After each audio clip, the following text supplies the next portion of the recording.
Welcome to RAIN, the Real Estate Investor Growth Network with your hostess, Jen Josie. Join like-minded real estate investors and accelerate your business towards greatness. You will hear step-by-step strategies for success, interviews with real estate rock stars, and we will dig deep into past projects where we bear it all, including the good, the bad, and some just plain ugly. So get excited. Here's the bestower of badassery herself, the real Jen Josie.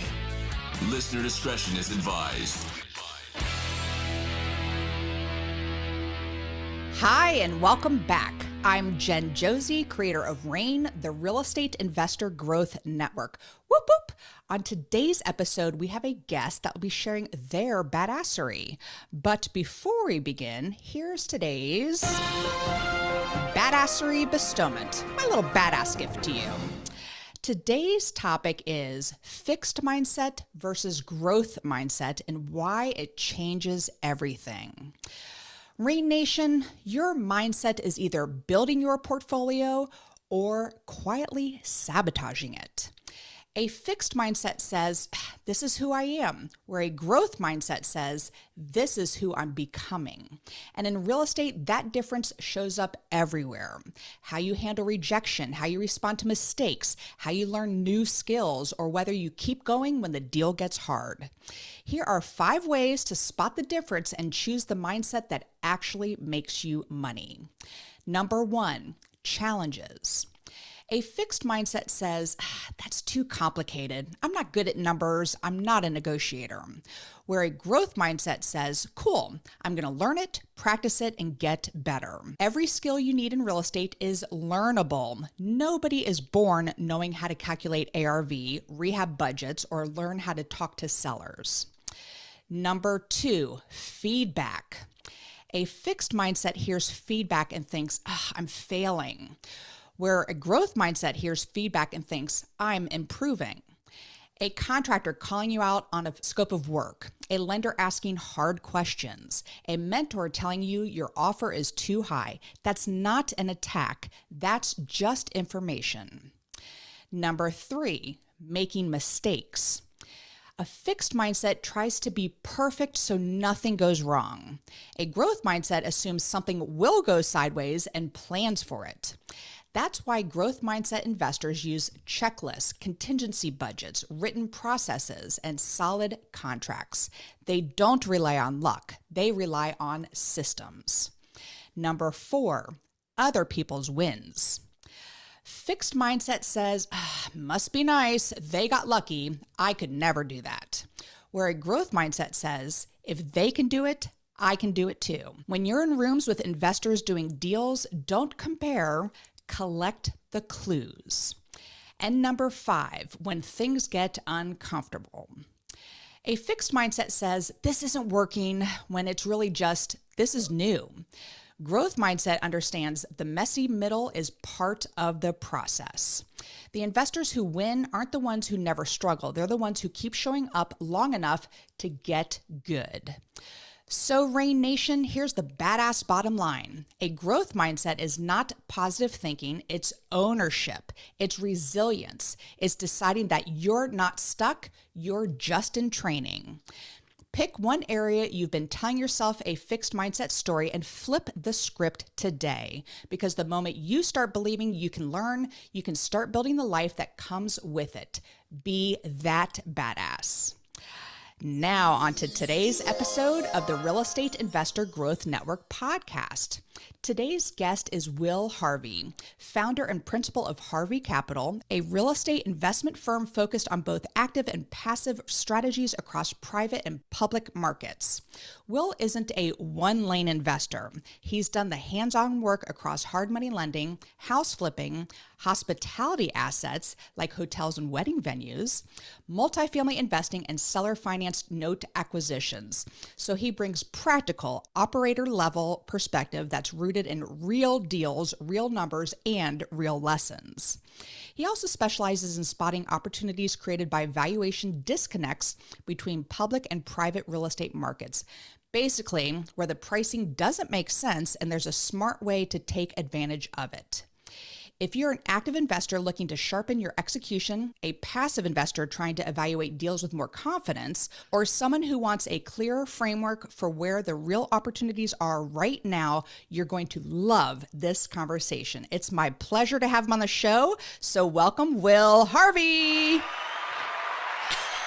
Wow, that was quite the intro, Jen. I really appreciate it. I'm excited to be here. Will, it is so great to have you on the show. We were chatting before we hit record, and we're almost neighbors. You're in Virginia. I am in Raleigh, North Carolina. But this is not about me. This is all about you today, Will. So for someone meeting you for the first time, tell us about Will Harvey.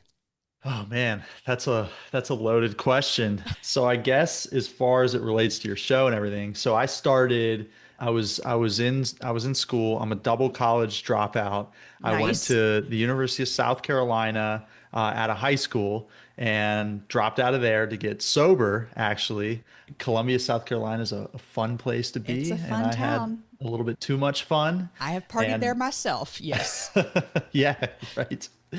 So I yeah, ended up sober at 19, Wow. and praise the Lord, I haven't drank since then, and so I came home and wasn't drinking or anything, and ended up walking on and playing football for a short while at a Hmm. school in Ohio until I had double hip surgery, and then I dropped out for a second time. I Ah, came home and was kind of flirting around with going back to school, finishing up my degree.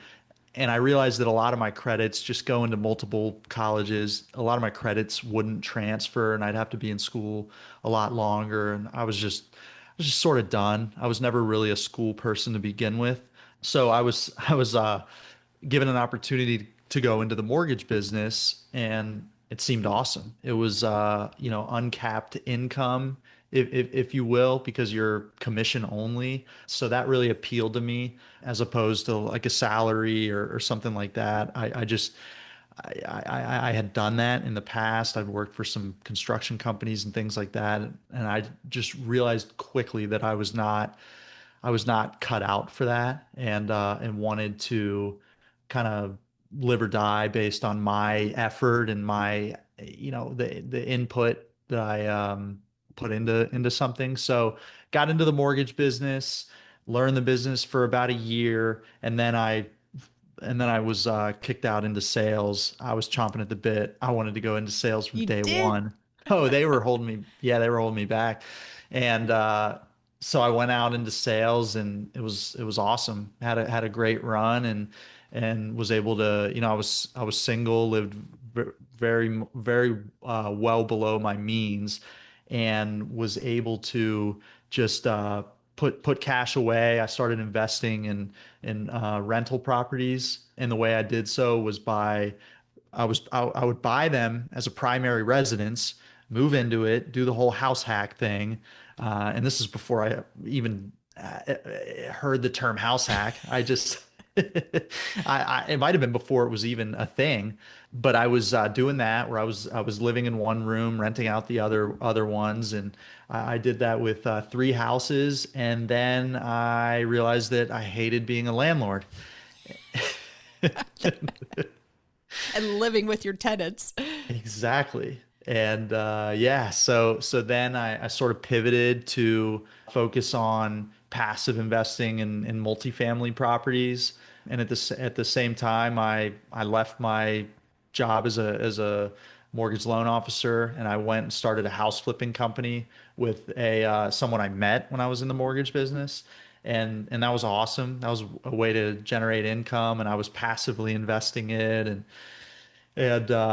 things just kind of progressed from there. I did a couple syndications where me and a partner, and then some limited partners, we bought a wedding venue, we bought a small boutique motel, Ooh.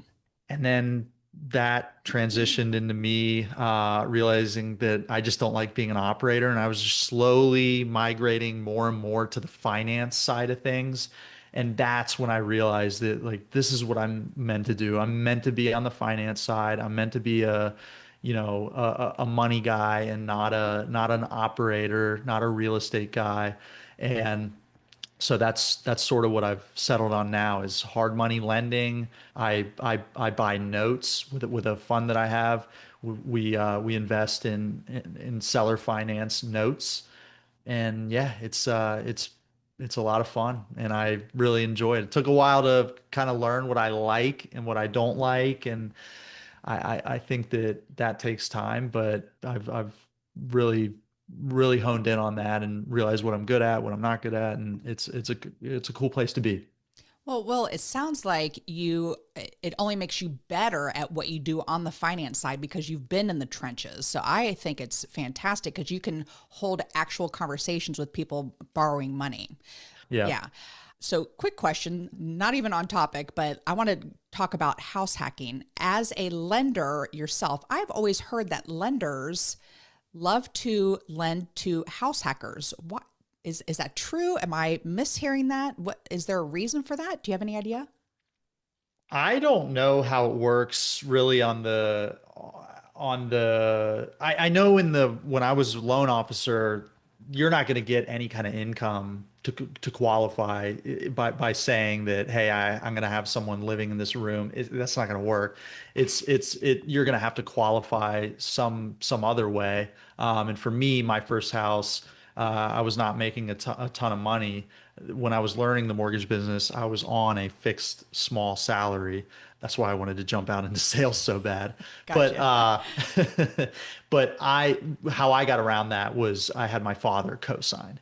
Okay. So I knew that I was going to do the house hack stuff and that it was going to, I showed him, hey, this is what we're going to make. And this is why it's a safe investment for you to co-sign and blah, blah, blah.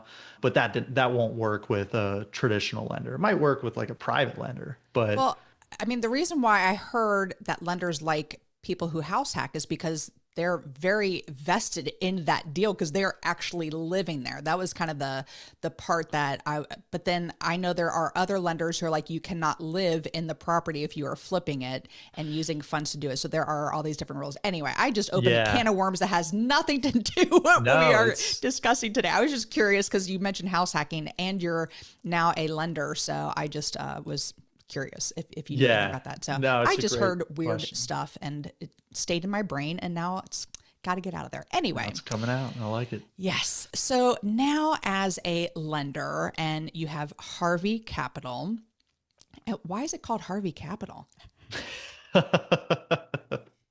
It's a Just great, kidding. it's just a random name. Just random, Yeah. you know. So, but when you look at a deal now, like what type of filters do you, well, first of all, are you looking more at the borrower or the deal when you are looking at a prospective client? Oh man, that's a great question. I hear from guys all the time that talk about how being in hard money, they're strictly asset based and they're only looking at the asset and they'll, lend to someone with a rock bottom FICO score because, the asset is so good and they're buying it or they're loaning it at a, ratio that's far below what the value is. Right. And if they have to foreclose, then they're probably still going to make money. I hear guys say that, and that just doesn't make any sense to me. I did not get into lending to foreclose on anyone. We've had one person in technical default. We've never foreclosed. We will eventually. I mean, it's only a matter of time. Right. But I really, really, really do not want to own property. That's why I got into lending, is because I Yep. didn't like being being a landlord and owning property. So we are going to do everything we can to not own properties. And by how we do that is by really putting a strong emphasis on the borrower. Now, of course, the deal has to make sense.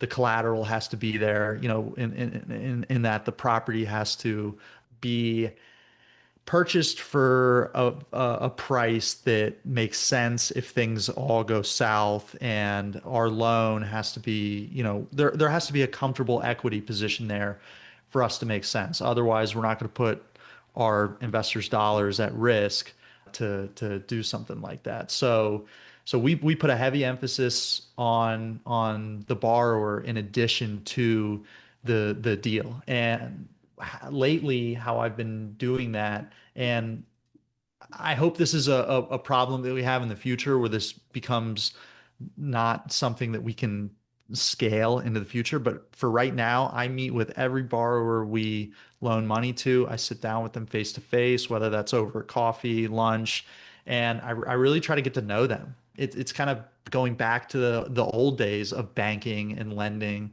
where there was a relationship there. It wasn't just, hey, what's your credit score? What are your tax returns say? What's your W-2 say? I want to go back to how lending used to be, where a lot of common sense was involved, and you really try to foster a relationship with that borrower. So that's what I've been really focused on, is putting an emphasis on the borrower and what they're what about. what does a good borrower look like? A good borrower is somebody who can speak. You know how you can speak to someone and you can tell whether they're blowing hot air or tell if they're just trying to, do the whole fake it till you make it type of thing.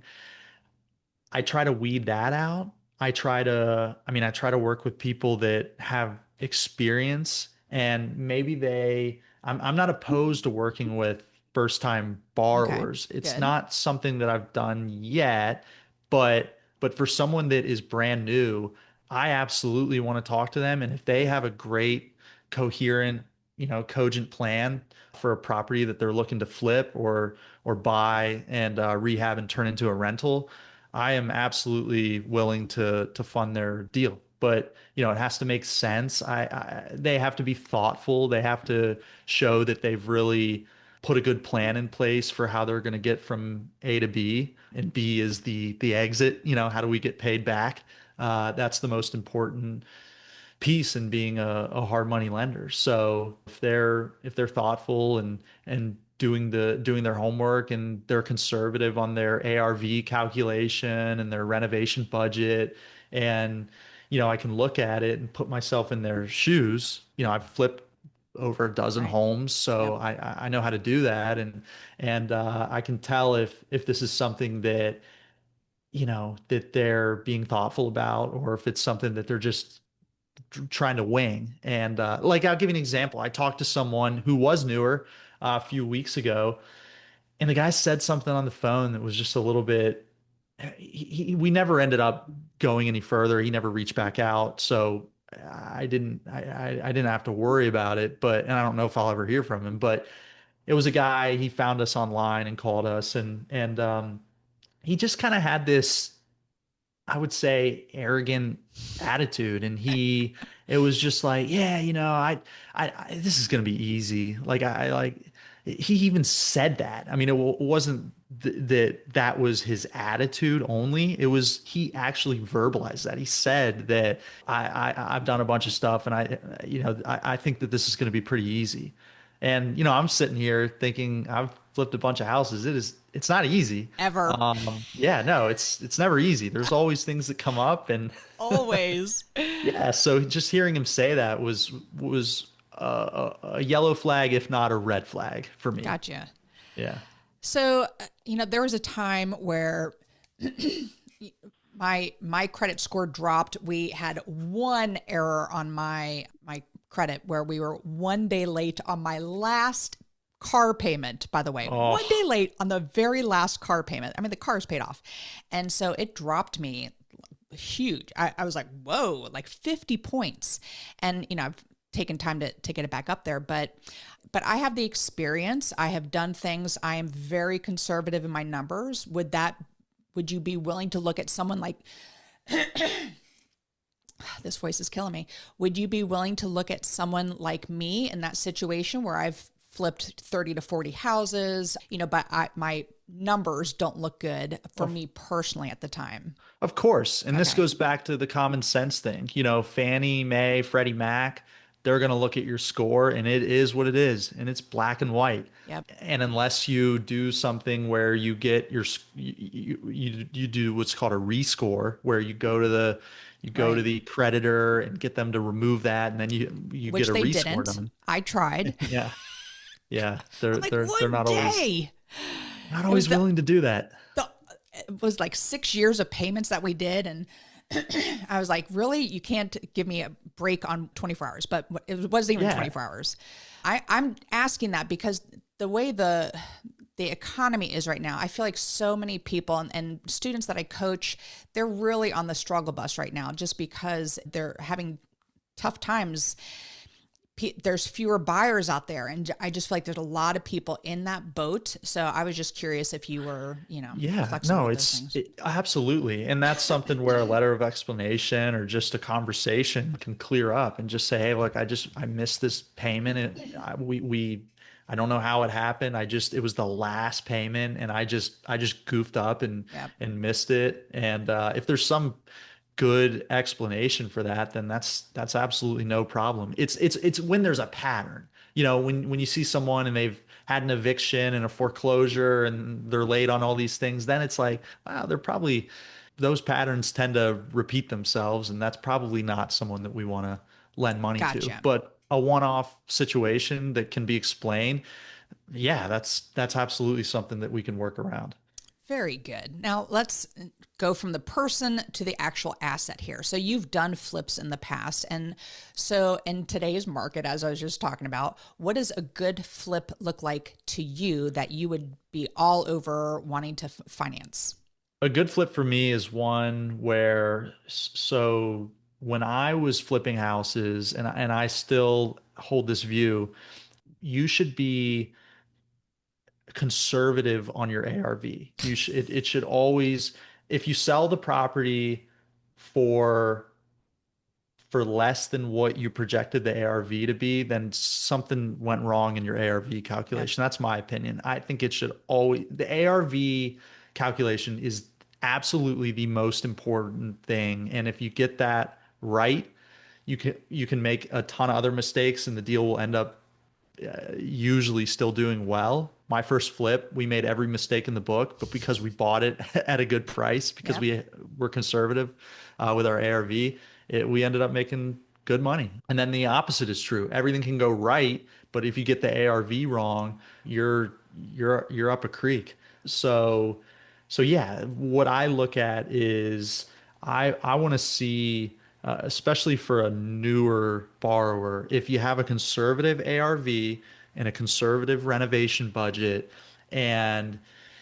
they're projecting the net earnings from that flip to be 10% of the ARV or greater, that's a good deal to me. Oh, If you that's what, if you're going to sell it for 300 grand, I want there to be a 30 grand buffer between your all-in costs, which includes the financing costs, all the hold costs, the everything. interest. Yeah. Yeah, all that stuff, and what the ARV is. So, I would does that make not sense? flip. Yeah, I would not flip anything right now if there's only a $30,000 profit. I'll tell you that because, And that's what I'm saying is that's yeah, pretty much I'd like it to be juicier, but absolutely. that's a minimum. Yeah.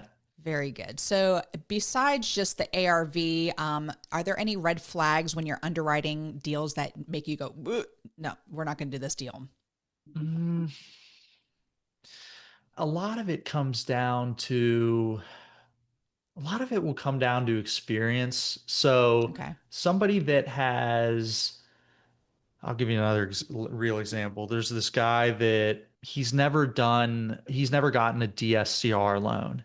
And I'm talking to him and he's just making it seem very, very easy to get a DSCR loan. He's like, oh, I'm going to go in, I'm going to do this. And then, it's going to appraise for this and I'm going to flip it into a DSCR loan. You get paid back. To give you some context, we don't do long-term financing. So Gotcha. we're a short-term lender. We're 12 months or less. It's higher interest, higher points, but it's short-term. Some Sure. guys use our money for a month or two at a time. That's it, and then they refi or sell the property. So yeah, so he's saying he's going to use our money, buy something, fix it up, and then refinance into a DSCR loan, a debt service coverage ratio loan. Hmm.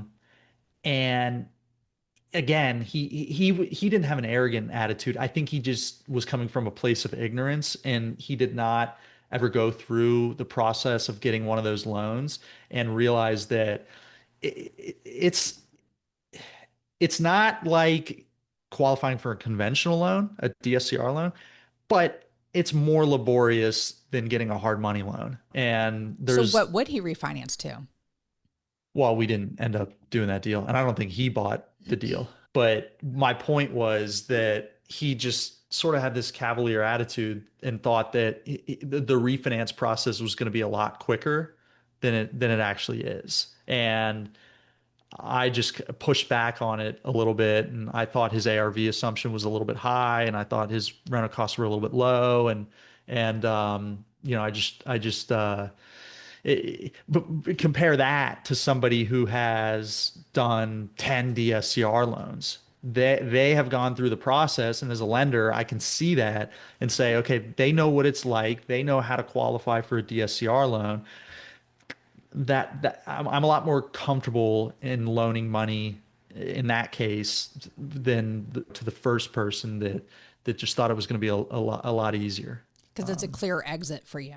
Exactly. The exit is everything.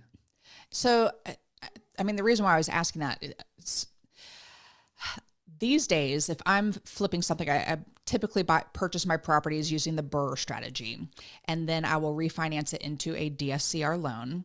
And that's the only thing that I'm doing now because I have a property that's been sitting 6 months on the market right now. It's killing us. We are bleeding, from this with the interest payments that we're doing.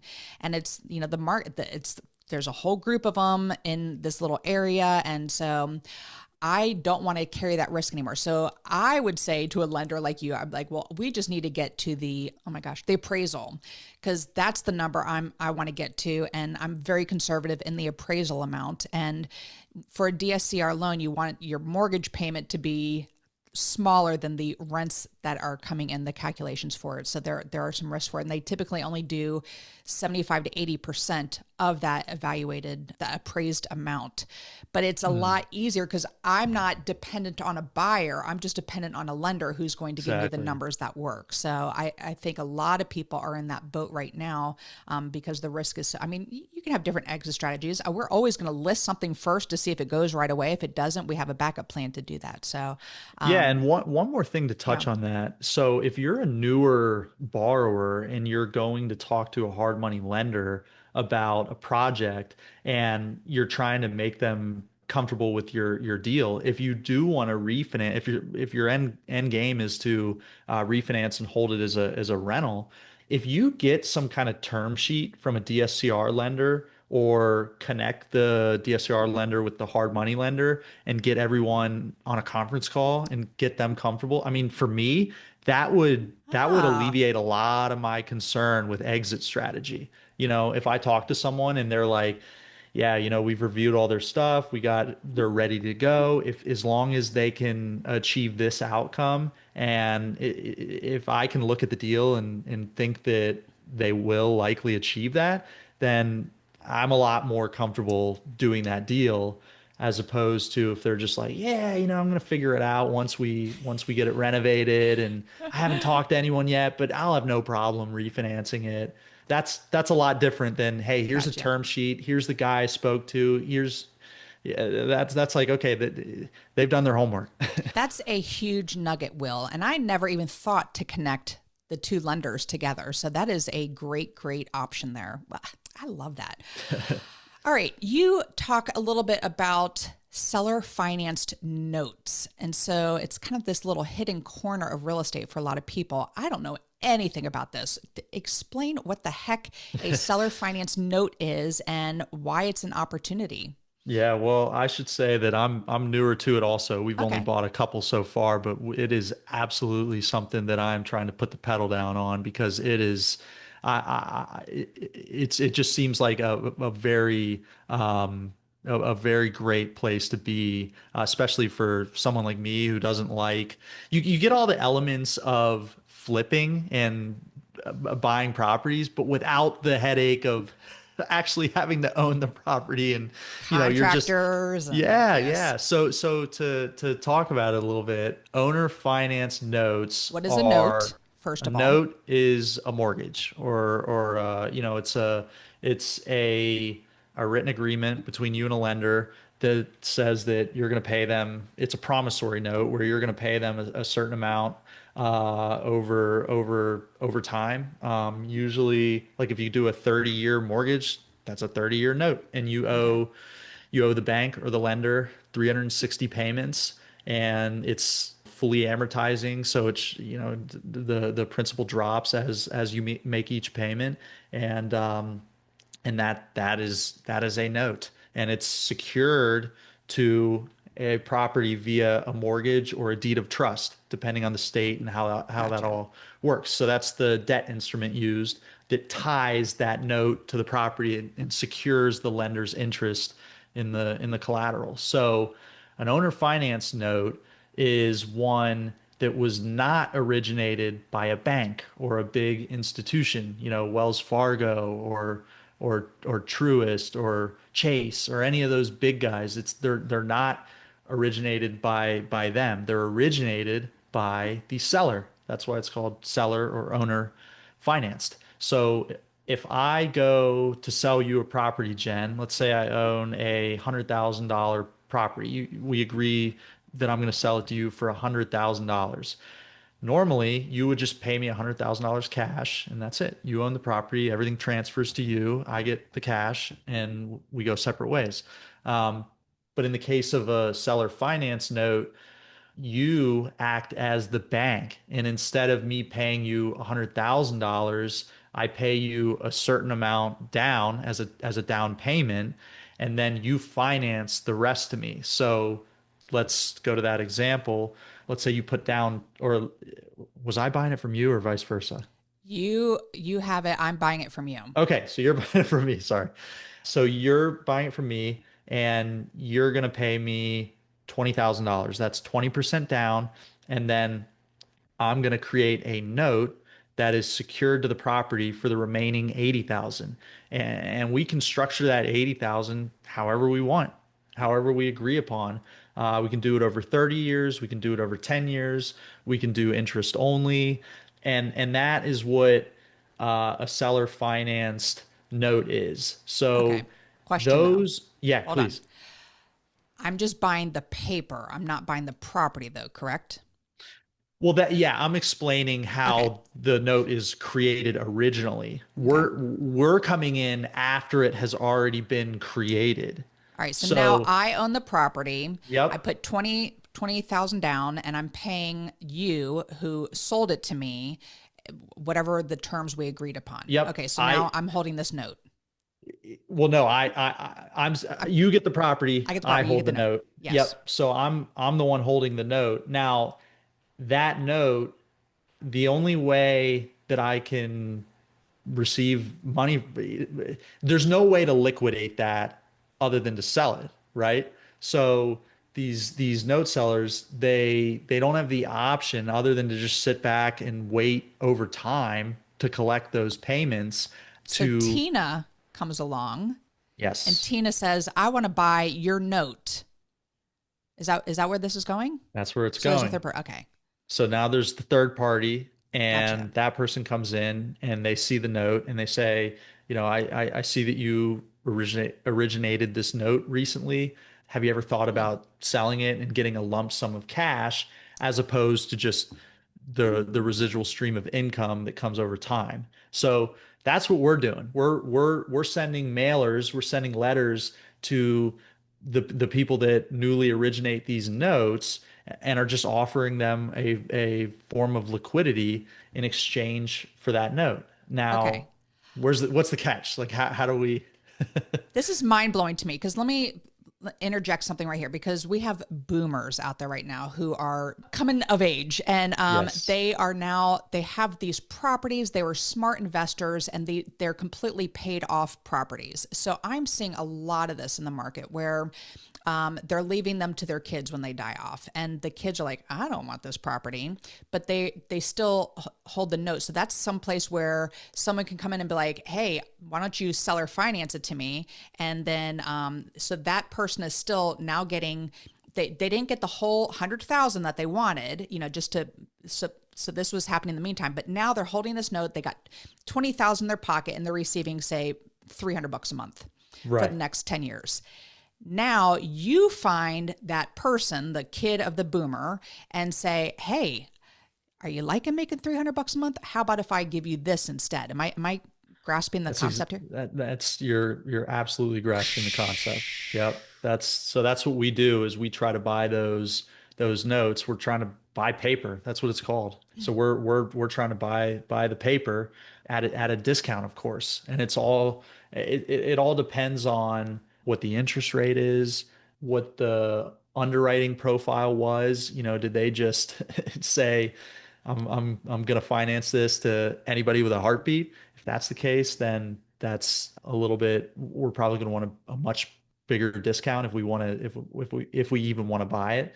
But that's basically the gist of it, is that we're trying to get in touch with these folks and offer them a source of liquidity for their note. And What does that mean? Source of liquidity? just buy the note outright instead of Outright. them Okay. just receiving monthly payments.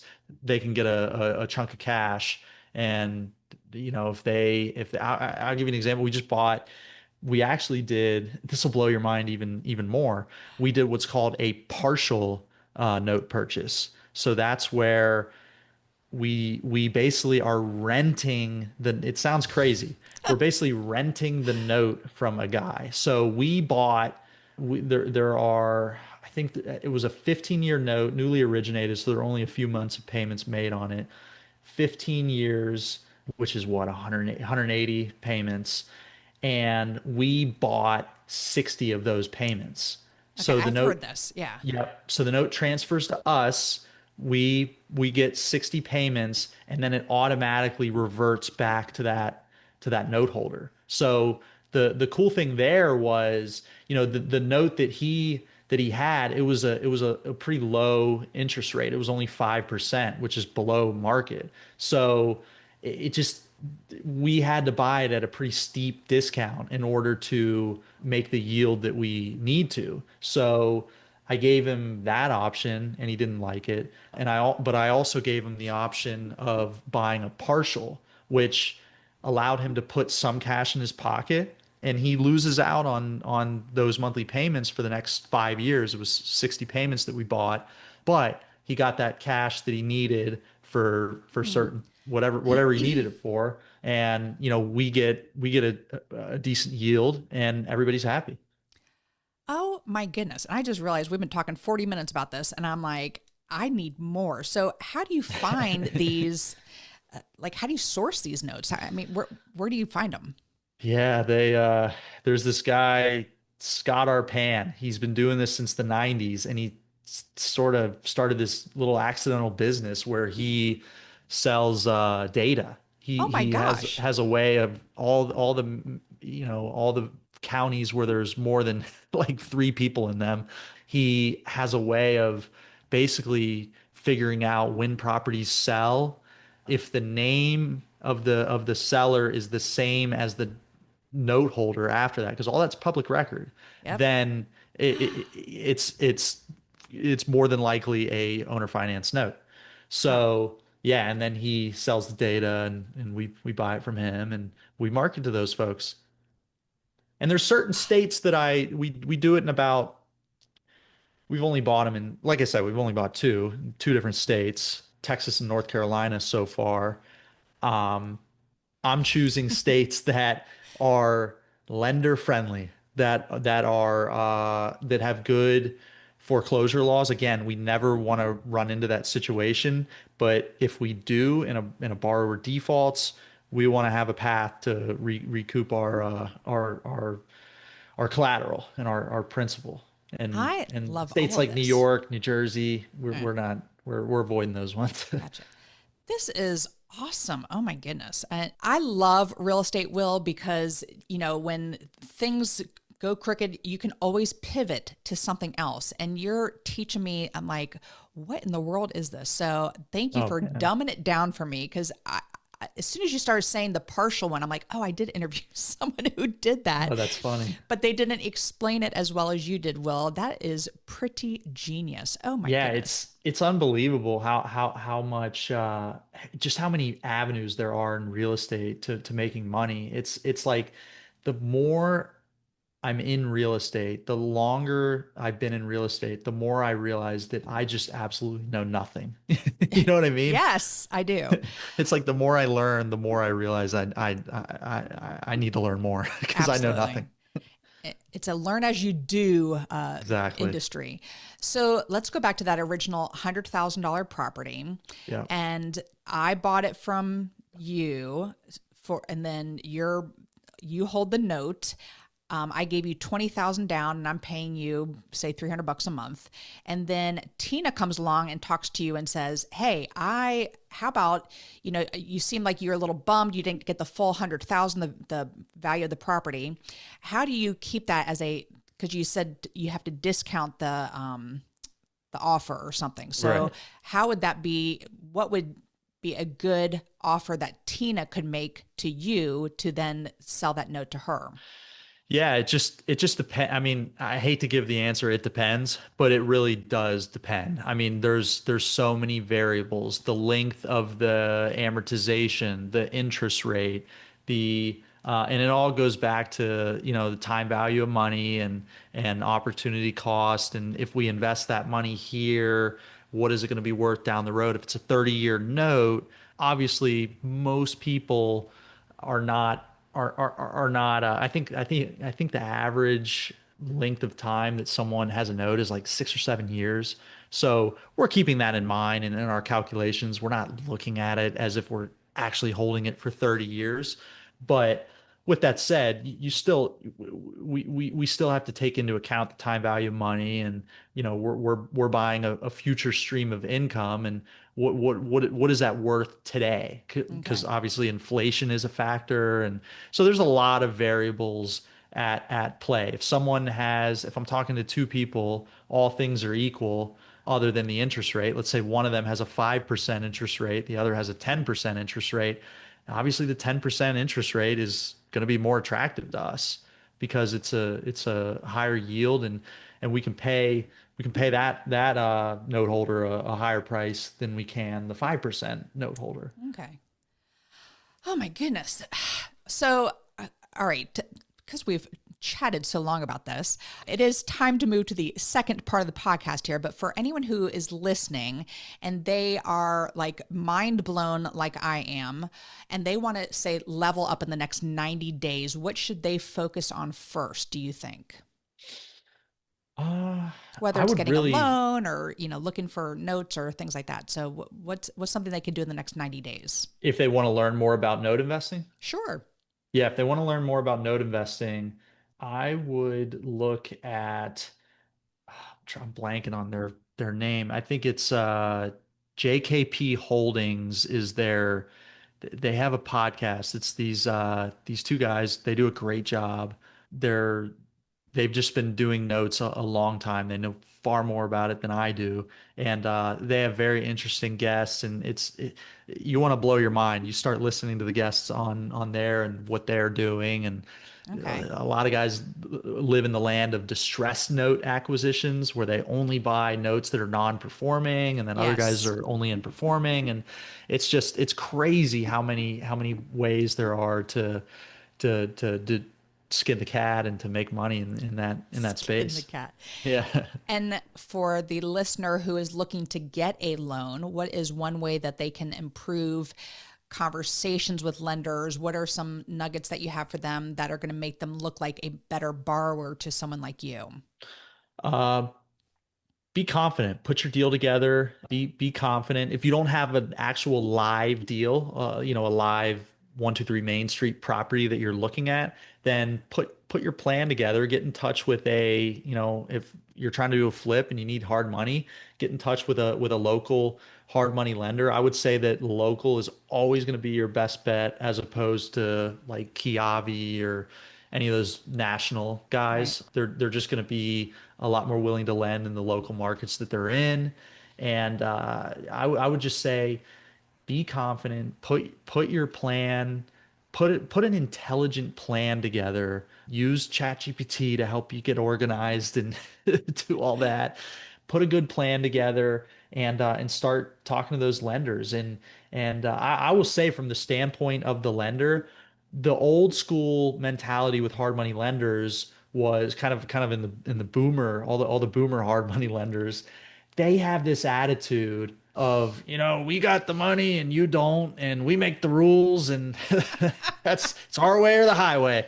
And that's not how a lot of the modern guys run their business. That is so true. We when I You're say problem we, solvers. yeah, and we Yeah. we need you just as much as you need Yep. us, if not more. I mean, if Yep. there's no borrowers, there's no hard money lenders. So everything yeah, just be confident because they need you just as much as you need them. And Will, if there's a listener out there who's maybe, inherited a chunk of change and would like to invest in your fund, what's the best way for them to go about doing that? Oh, just get in touch. Go on my website if you want to learn more about what we do, our track record, all that. It's harvey-capital.com, or they can email me, just will@harvey-capital.com. And I think it would be better to place your money somewhere where you have a little bit more confidence, where it's more as opposed to just being a private money lender for one person right now, just because it's a really risky economy. So by pooling your money with a bunch of, I feel like there's a little bit more confidence in there as well to grow their money. That's exactly why Okay. I did the fund structure as opposed to a one-off, one by one type of arrangement. Good. All right. Well, we are going to move to, I could talk to you all day. So we are going to move to the second part of the podcast, which is what makes Will Harvey a badass. And I use the acronym BADASS. And the first letter is B for book. What is a book that's made a huge difference in your life? Yeah, so I'm gonna throw you a little curveball here. It's actually not a book, but it's a collection of letters written Huh. by Warren Buffett. So Ooh. yeah, I love Warren Buffett. Anybody, no matter what field they're in, can gain wisdom from Warren Buffett. And when he started his partnership in the late 50s, which sort of evolved into Berkshire Hathaway, he wrote annual letters, and he has done that since then. You can go on Berkshire Hathaway's website and get them going back to the 70s, and you can even find them going back to the 50s. And I've read every single one of them, and they're just so packed with wisdom, and I feel like they're just so overlooked as well. Huh. So that to me has really been an influence, and has really changed my life, is reading those letters. I love that. I am going to be researching this podcast and then finding his letters. I love all this. Will, you got some great stuff here. So, all right, the Thank you. first A in badass is advice. You've given me excellent advice throughout this podcast, but I'm curious, what's the best piece of advice you've ever received? It was actually a quote that I heard, and it's pretty recent. So I heard this quote recently, and it's action produces information. Mm.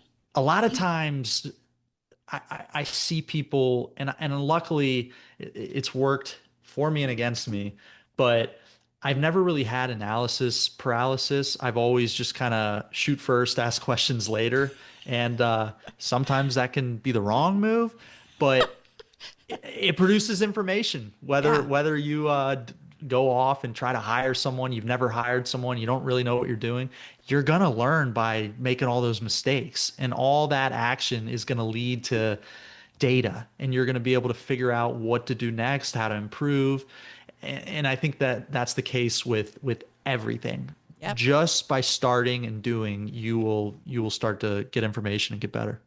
That is the epitome of a growth mindset that I talked about in my badassery bestowment. So thank you for bringing that up. That is perfect. All right. The D in badass is for drive. What drives you to be successful? Definitely my family. I mean, my wife is a huge supporter of mine. My two amazing boys, they're just the love of my life. And I'm also a faithful follower of Jesus. And I really try to do everything I can to make his name known, and the resources and talents that I've been blessed with. I just want to use those to advance the gospel and advance his kingdom. Nice. Wow, good for you. All right, the second A in badass is for aspiration. I'm a big goal setter. So, what is a goal you are currently working on? So, yeah, I think goals are awesome, and I definitely have some, but I've been really, really trying to over the past few months, I went to this little seminar thing, and the guy talked about leveraging AI in your real estate business. Mm, And that is something, I've been using Gemini and ChatGPT for years, pretty much since it came out, but I always felt like I'm not using this to the fullest potential that I could be. And that has been a huge initiative of mine starting this year, is really incorporating it into all of our processes and workflows. And my belief is that the lower tech businesses like real estate, lending, service-based businesses, those guys that are leveraging AI to improve are just gonna, in my opinion, gonna run circles around the ones that aren't. absolutely. I just sat through a call yesterday with a friend who is starting this whole AI bot and making it like specific for me. I'm like, what? I'm like, Yeah. these are my pain points. And she's like, yeah, we can make it happen. I'm like, oh my It- goodness. it's amazing. It's just connecting. How do I get from here? Here's the pain points. How do I solve them? And Right. how do I use AI to solve them? And then even it's about the whole prompt as well, and making sure that you are communicating properly with Exactly. AI. And sometimes you do need a third person who speaks AI prompt language to get you there, and it is absolutely worth the value. And you Definitely. learn. So, oh goodness, Will. All right. So the first S in badass is for systems. I'm going to guess you're pretty much a systems guy, but what systems do you have in place to help you achieve success? Yeah, I'm a big systems I guy. So figured. I think that outcomes are outcome. This is actually a Nick Saban quote. Outcomes are a distraction. You should focus on the process. Oof. So yeah, I really try to one thing I've done almost a decade at this point now is get up early, and I start by getting in the Word, by reading the Mhm. Bible, and it just kind of sets the tone for the day, puts me in a good mindset, and t- being up early, I don't know what it is, but there is some feeling of productivity that you gain, and it's like those first hours are for me are when I'm at my best. And my head is just clear, and as I get further in the day, you get bogged down with all the all the BS that you have to deal with, Yep. and so for me, that's a huge part of my process. It's just getting up early and getting in the Word and getting going, getting Yeah. moving.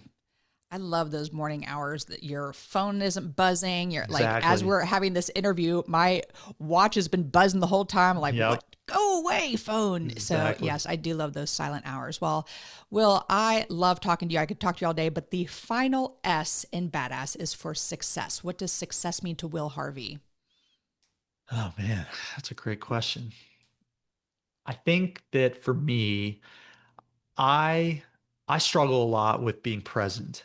I'm always thinking about work and this stuff, and success for me when I am fully present with my kids and my wife, and when I'm on dad duty, after work and on the weekends, that's success to me, and that's something that I really am intentional about trying to work on and be better at. And I have gotten better recently, but it's still naturally a struggle of mine to have my mind drift to Yep. work and whatever else and stuff I have to do.